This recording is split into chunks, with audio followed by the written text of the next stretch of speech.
Hi అండి. రాజీ home ఫుడ్స్‌కి welcome.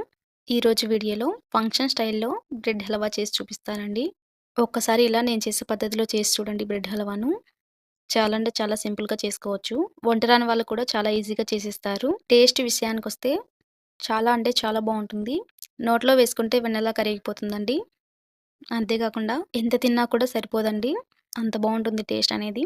మరింకెందుకండి, ఇంత టేస్టీగా ఉండే బ్రెడ్ హల్వా ఎలా తయారు చేయాలో వీడియోలోకి వెళ్లి చూసేద్దాం పదండి.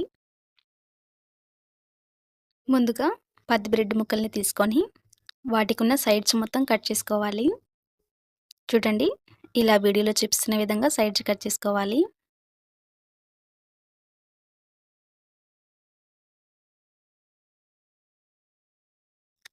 ఇలా మొత్తం సైడ్స్ కట్ చేసుకున్న తర్వాత ఇప్పుడు వీటిని 2 ముక్కలుగా కట్ చేసుకోవాలి. ఇలానే మొత్తం బ్రెడ్‌ని కూడా కట్ చేసుకొని ఒక ప్లేట్‌లోకి తీసుకోవాలి.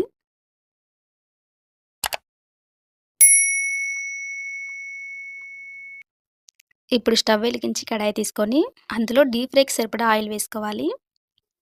ఇప్పుడు ఇందులో ఒక్కొక్కటిగా బ్రెడ్ ముక్కల్ని వేసుకొని గోల్డెన్ కలర్‌లోకి వచ్చేంత వరకు ఫ్రై చేసుకోవాలి.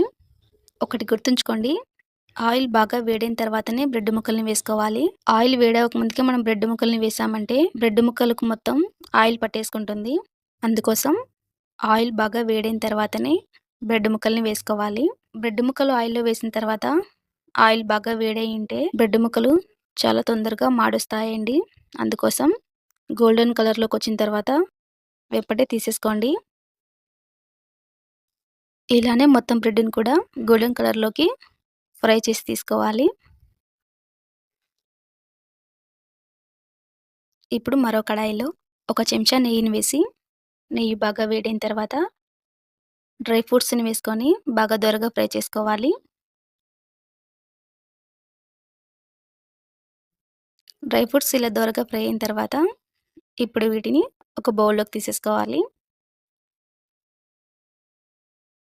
ఇప్పుడు ఇందులో ఒక కప్పు దాకా షుగర్‌ని వేసుకొని అదే కప్పుతో వాటర్‌ని కూడా వేసుకోవాలి. ఇప్పుడు ఈ షుగర్‌ని మొత్తం కరిగేంత వరకు ఉడికించుకోవాలి.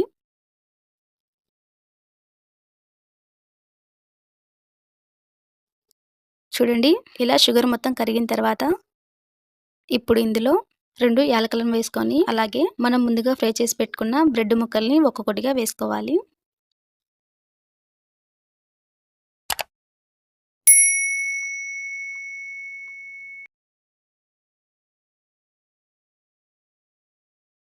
బ్రెడ్ ముక్కల్ని వేసుకున్న తర్వాత ఏమీ కలపకుండా ఒక 5 నిమిషాల పాటు పాకం మొత్తం బ్రెడ్ ముక్కలకు పట్టేలా ఒక 5 నిమిషాల పాటు ఉడికించుకోవాలి. చూడండి, ఇలా పాకం మొత్తం బ్రెడ్ ముక్కలు పీల్చుకున్న తర్వాత కాచి చల్లార్చి పెట్టుకున్న పాలను వేసుకోవాలి.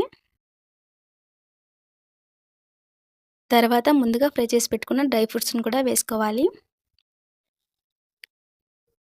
సో, ఇప్పుడు ఈ బ్రెడ్ హల్వా దగ్గర పడేంత వరకు లో ఫ్లేమ్‌లో కలుపుతూ ఉడికించుకోవాలి. ఈ బ్రెడ్ హల్వా ఈ బ్రెడ్ హల్వా దగ్గర పడడానికి 5 నిమిషాలైతే సరిపోతుందండి. ఇలా కలుపుతూ ఒక 5 నిమిషాల పాటు ఉడికించుకుంటే మనకు బ్రెడ్ హల్వా అనేది చక్కగా దగ్గర పడుతుందండి. చూడండి, బ్రెడ్ హల్వా ఇలా దగ్గర పడిన తర్వాత ఇప్పుడు స్టవ్ ఆఫ్ చేసేసుకొని పూర్తిగా చల్లారిపోయిన తర్వాత ఒక బౌల్‌లోకి సర్వ్ చేసేసుకుంటే మనకు చక్కగా బ్రెడ్ హల్వా రెడీ అయిపోయిందండి. చూడండి, బ్రెడ్ హల్వా చూడడానికి ఎంత యమ్మీగా జ్యూసీగా ఉందో. టేస్ట్ మాత్రం చాలా అంటే చాలా బావుంటుందండి. మీరు కూడా ఒకసారి ట్రై చేసి చూసి మీ ఫీడ్‌బ్యాక్‌ను కామెంట్స్‌లో చెప్పండి. మరిన్ని రుచికరమైన వంటల కోసం మా ఛానెల్‌ని సబ్స్క్రైబ్ చేసుకోండి. Thanks for watch.